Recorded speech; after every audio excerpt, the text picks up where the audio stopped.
Britain के ऊपर उसी का एक दोस्त जिसका नाम इजराइल है, उस इजराइल ने इतना बड़ा इल्जाम लगाया है, ब्रिटेन को रिपब्लिक ऑफ इस्लामिक ब्रिटेन कहा है। अब इस बात में कितनी सच्चाई है और ब्रिटेन की तरफ से बयान क्या आया है, इजराइल की तरफ से ऐसा क्यों कहा गया है, सारी की सारी चीजें हम समझेंगे। क्या वाकई में ब्रिटेन आज एक मुस्लिम कंट्री बनता जा रहा है, या फिर जो ईरान से तुलना की कि ब्रिटेन का न्यूक्लियर वेपन जो है वो ईरान की तरह एक खतरा है इजराइल के लिए, दुनिया के लिए, तो क्या वाकई में एक खतरा है, या फिर इजराइल के जो प्रधानमंत्री बेंजामिन नेतन्याहू है वो ब्रिटेन से कोई अपनी पुरानी दुश्मनी निकाल रहे हैं। जैसा कि आपको पता है, ये रहा पूरा ब्रिटेन यूरोप का एक अहम कंट्री, लेकिन ये अब यूरोपीय यूनियन का हिस्सा नहीं है क्योंकि इसने ब्रेग्जिट ले लिया 2008 के अंदर, बाहर निकल गया ये। जैसे ये बाहर निकला तो इसको ब्रेग्जिट कहा गया।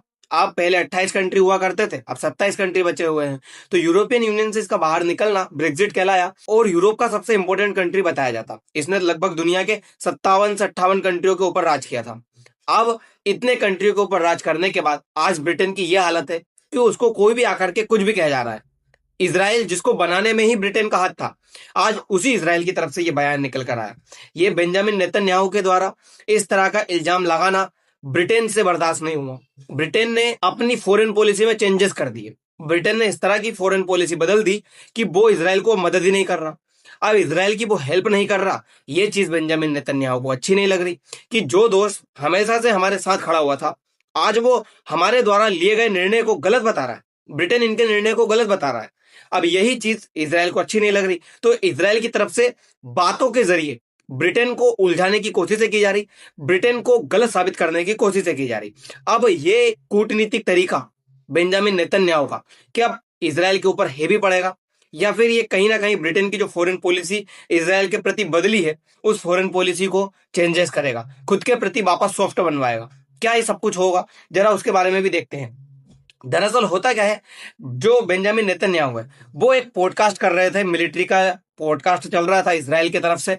उस पॉडकास्ट करते समय उन्होंने ब्रिटिश मीडिया के बारे में चर्चा की और उन्होंने चर्चा करते हुए जो विंस्टन चर्चिल हुआ करते थे उस समय के प्रधानमंत्री 1967 के समय पे, उनके जो बेटे थे जिनका नाम रेडोल्फ चर्चिल है, उनके बारे में काफी ज्यादा तारीफें की। उनकी तारीफ करते हुए कहा कि 1967 के समय पे जब 6 डे वार हुआ था इजराइल का, जिसमें जॉर्डन, लेबनान, ईरान, ये जो सारे के सारे कंट्री थे, मिस्र वगैरह इजराइल से लड़ रहे थे, उस युद्ध में सबसे ज्यादा अगर अच्छे तरीके से किसी ने रिपोर्टिंग की थी तो वो ये थे रेडोल्फ चर्चिल। इनकी बेबाक इजराइल के समर्थन में पत्रकारिता की गई थी, पॉजिटिव कवरेज की थी इजराइल के लिए। उस पॉजिटिव कवरेज की काफी ज्यादा इनके द्वारा तारीफें की गई। बेंजामिन नेतन्याहू ने तारीफें करते हुए कहा कि उनके जैसा समर्थन या उनके जैसा मीडिया कवरेज अब इजराइल का ब्रिटेन के अंदर नहीं है, यानी कि ब्रिटेन उतना ज्यादा समर्थक नहीं रहा अब इजराइल का। इस तरह की बातें इनके द्वारा कही गई। इन्होंने क्या कहा, अब जरा देखिए। As an example, Netanyahu pointed to British writer Randolph Churchill, जो कि विंस्टन चर्चिल के बेटे थे, who he praised for his positive coverage of Israel during 1967 6 day वार। इसीलिए इन्होंने इस्लामिक रिपब्लिक ऑफ ब्रिटेन कह दिया, क्योंकि अब ब्रिटेन के अंदर जो रिफ्यूजीज है वो काफी ज्यादा आ रहे हैं। ब्रिटेन के अंदर काफी ज्यादा जो रिफ्यूजीज है वो आ रहे हैं, और बाहर से जो आ रहे इमिग्रेशन है उसकी वजह से ब्रिटेन के अंदर बदलता हुआ जो धार्मिक परिवर्तन है, जिसके बारे में इजराइल की तरफ से ये सब कुछ कहा गया। इसीलिए उनका कहना है कि अब ब्रिटेन हमारा उतना ज्यादा समर्थक नहीं रहा। और एक व्यंग करते हुए बेंजामिन नेतन्याहू के द्वारा यूके के ऊपर इल्जाम लगाते हुए कहा गया कि UK is first Islamic republic to get a nuclear weapon. मतलब इनका कहना है कि सिर्फ पाकिस्तान वो कंट्री नहीं है जिसने पहला न्यूक्लियर वेपन बनाया। अगर यूं बात कही जाए कि पहला इस्लामिक कंट्री कौन है जिसने न्यूक्लियर वेपन बनाया, तो वो ही यूके। इस तरह की बातें इनके द्वारा कही गई। मतलब सीधे सीधे कह दिया कि अब यूके एक इस्लामिक कंट्री बन चुका है जिसके पास में न्यूक्लियर वेपन है। अगर देखा जाए तो पहला न्यूक्लियर वेपन रखने वाला इस्लामिक कंट्री भी ब्रिटेन ही है। इस तरह की बातें इनके द्वारा कही गई। अब इस तरह की बातें कही गई, क्या ये पहली बार था या ऐसा पहले भी कहा जा चुका था?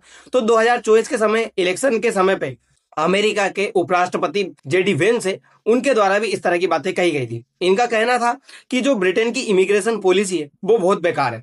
ब्रिटेन की इमिग्रेशन पॉलिसी के वजह से ब्रिटेन के अंदर काफी ज्यादा जो एशिया से आने वाले माइग्रेंट्स है वो आ रहे हैं, जिससे ब्रिटेन के अंदर उनकी संख्या बढ़ती जा रही है और ब्रिटेन की जो ओरिजिनल जनसंख्या हुआ करती थी, ओरिजिनल धर्म हुआ करता था, वो घटता जा रहा है, जिस वजह से आज ब्रिटेन कहीं ना कहीं इस्लाम की ओर बढ़ता जा रहा है। अब ये चीज शुरुआत इन्होंने ही कर दी थी, जेडी वेंस के द्वारा। इसीलिए जो बेंजामिन नेतन्याहू है उन्होंने आज ये चीज कही, यानी कि बेंजामिन नेतन्याहू का दिमाग नहीं था, ये पहले से दिमाग चला आ रहा था अमेरिका की तरफ से, इसीलिए आज ये सारी की सारी चीजें सामने निकल कर आई है। अब देखते ये है कि जो बेंजामिन नेतन्याहू इतने अच्छे दोस्त हुआ करते थे ब्रिटेन के, ब्रिटेन इनका इतना अच्छा मित्र हुआ करता था, उसके बारे में एक संप्रभु राष्ट्र दूसरे संप्रभु राष्ट्र के बारे में इस तरह की बातें कैसे कह सकता है?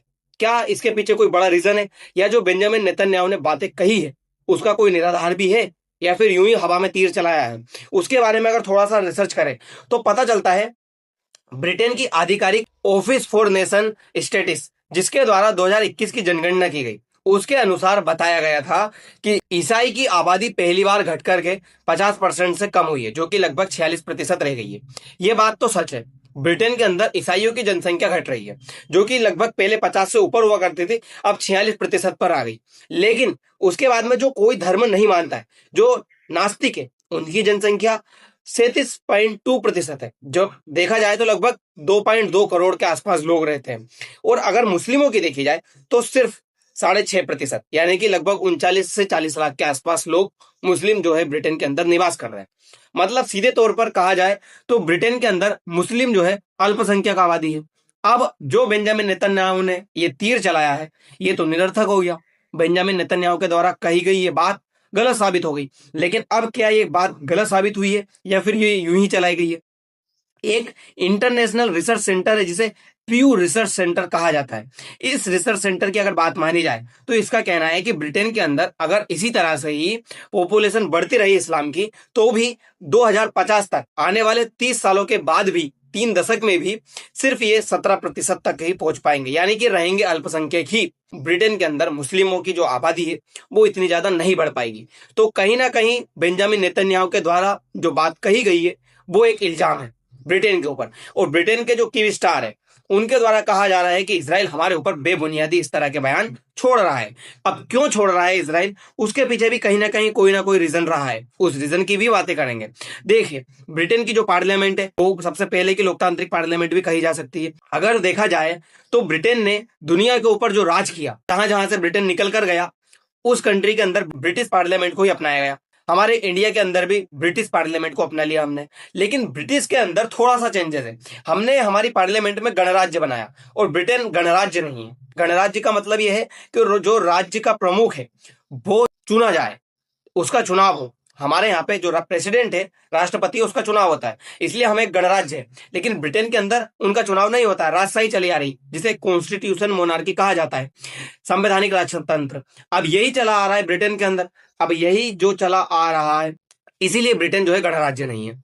ब्रिटेन के अंदर राजा रानी का ही शासन है, और आज भी उन्हीं का शासन चला आ रहा है सबसे बड़े। लेकिन जो दूसरे नंबर पर आती है पार्लियामेंट, जो प्रधानमंत्री होते हैं, उनका चुनाव होता है, इसीलिए ये लोकतांत्रिक भी है। भारत ने जो अच्छी चीजें थी वो इनकी अपना ली। इसी तरह से अगर देखा जाए तो जो एमसीबी है, जिसे मुस्लिम काउंसिल ऑफ ब्रिटेन कहा जाता है, इसकी तरफ से कहा गया है जो इजराइल ने हमारे ऊपर आर्ग्यूज किए हैं, जो इजराइल ने हमारे ऊपर इल्जाम लगाए हैं, वो पूरी तरह से गलत है। इजराइल हमारे ऊपर इस तरह के इल्जाम सिर्फ कहीं ना कहीं मजाकिया तौर पर लगा रहा है। इजराइल की ये जो बातें हैं वो सिर्फ एक हास्यास्पद की तरह ही रह जाने वाली है, हंसी का पात्र बनने वाली है। इस तरह की जो बातें हैं वो इनके द्वारा की गई है। तो अब सवाल ये कि जो ये दोनों देश थे जिनके बीच में अच्छी मित्रता हुआ करती थी, इजराइल का अगर देखा जाए कि जो आधार है, जो आधारशिला रखी गई थी, वो रखी गई थी ब्रिटेन की तरफ से ही, तो आज ब्रिटेन इतना गलत कैसे हो गया? इजराइल और ब्रिटेन के बीच में ये दुश्मनी, जो कड़वाहट है, वो कैसे आ गई? तो इसके पीछे रीजन है ब्रिटेन की बदलती हुई फॉरेन पॉलिसी। हाँ, ब्रिटेन ने अपनी फॉरेन पॉलिसी में कुछ इस तरह के चेंजेस किए हैं जो इजराइल को बिल्कुल अच्छे नहीं लग रहे, जिसमें पहला चेंजेस है हथियार की सप्लाई। ब्रिटेन ने अब हथियार की सप्लाई रोक दी है, कुछ जो लाइसेंस है वो रद्द कर दिए हैं जो इजराइल की ओर जाते थे। इजराइल को जो हथियार मिल रहे थे, उन हथियारों को अब रोका गया है, क्योंकि ब्रिटेन का मानना है कि इजराइल बिना वजह ही ये युद्ध में इन्वॉल्व हो चुका है, बिना वजह ही गाजा और फिलिस्तीन के ऊपर अटैक कर रहा है। इस तरह के काम इसराइल के द्वारा किए जा रहे हैं, इसलिए अभी हम इसराइल का जो हथियार सप्लाई है वो रोक रहे हैं। इस तरह के काम किए गए ब्रिटेन के द्वारा। दूसरा, ब्रिटेन ने क्या किया? ब्रिटेन ने अपना रुख बदला है। अब ब्रिटेन ने किया है, जो फिलिस्तीन और गाजा है उनके पक्ष में कुछ ना कुछ बातें बोलने लगा है। जो इसराइल है वो क्या चाहता है, वेस्ट बैंक के आसपास में यहूदी बस्तियां बसा रहा है, जिसका विरोध किया है ब्रिटेन ने। ब्रिटेन के जो बड़े बड़े नेता हैं उन्होंने विरोध करना शुरू कर दिया। उनका कहना है कि इसराइल के द्वारा ये जो चीजें की जा रही है ये गलत है, इसराइल इस तरह के काम नहीं कर सकता। अगर इस तरह के काम करेगा इसराइल तो हम इसराइल के सपोर्ट में नहीं रहेंगे, हम गाजा के सपोर्ट में चले जाएंगे, हम फिलिस्तीन के सपोर्ट में चले जाएंगे। इस तरह के काम ब्रिटेन के द्वारा किए जा रहे हैं, इसीलिए कहीं ना कहीं ये नीति जो है गलत लग रही है इसराइल को। इसीलिए इसराइल बातों के जरिए ब्रिटेन को सबक सिखाने की कोशिश कर रहा है। तीसरा, ब्रिटेन के द्वारा क्या किया गया है, ब्रिटेन और इसराइल के बीच में एक एफटीए साइन होने वाला था, उस एफटीए की बातों को बीच में रोक दिया गया है ब्रिटेन के द्वारा। ब्रिटेन उस एफटीए को साइन ही नहीं कर रहा। फ्री ट्रेड एग्रीमेंट जो होने वाला था, जिससे इसराइल को काफी ज्यादा इकोनॉमिकली फायदा मिलने वाला था, वो फायदा रुक चुका है। तो इसराइल एक तो ईरान के साथ गोर में उलझा हुआ, जिससे इसराइल का इकोनॉमी काफी ज्यादा नीचे जा रही है। दूसरा, जो थोड़ा बहुत फायदा मिलने वाला था ब्रिटेन की तरफ से, वो फायदा भी रुक चुका है। तो ये चीजें कहीं ना कहीं इसराइल को हर्ट कर रही है, इसीलिए इसराइल अपने पुराने दोस्त को इस तरह की चीजें कहने में लगा हुआ है। आखिरकार इसराइल का जो नींव है वो रखी गई थी 1917 में। 1917 में जो आर्थर जेम्स बेल्फोर हुआ करते थे प्रधानमंत्री, और जो विदेश मंत्री भी रहे हैं ये, तो इनके द्वारा एक पत्र निकाला जाता है कि यहूदियों को फिलिस्तीन के अंदर एक खुद का राष्ट्रीय घर दिया जाएगा। अब ये राष्ट्रीय घर देने के लिए इन्होंने पहली बार बेल्फोर डिक्लेरेशन जारी किया, जिसे 1917 में जारी किया गया था, और इसी के जरिए फिलिस्तीन के अंदर यहूदियों को जो है जगह दी गई थी, जिसके बाद यहूदियों ने अपना घर वहां पे बनाया। और आज देखा जाए तो फिलिस्तीन सिर्फ वेस्ट बैंक में सिमट कर रह गया और पूरा का पूरा इसराइल बन चुका है। इसराइल इतना आगे गया कहीं ना कहीं ब्रिटेन के सपोर्ट से, अमेरिका के सपोर्ट से, और आज यही ब्रिटेन और इसराइल के बीच में दरारें साबित हो गई है, दरारें पड़ चुकी है। अब ये दरारें कहां तक जाती है, कितना इनके बीच दुश्मनी होती है, क्या ये फिर से कभी दोस्त बन पाते हैं, ये सारी चीजें देखने वाली बातें होंगी।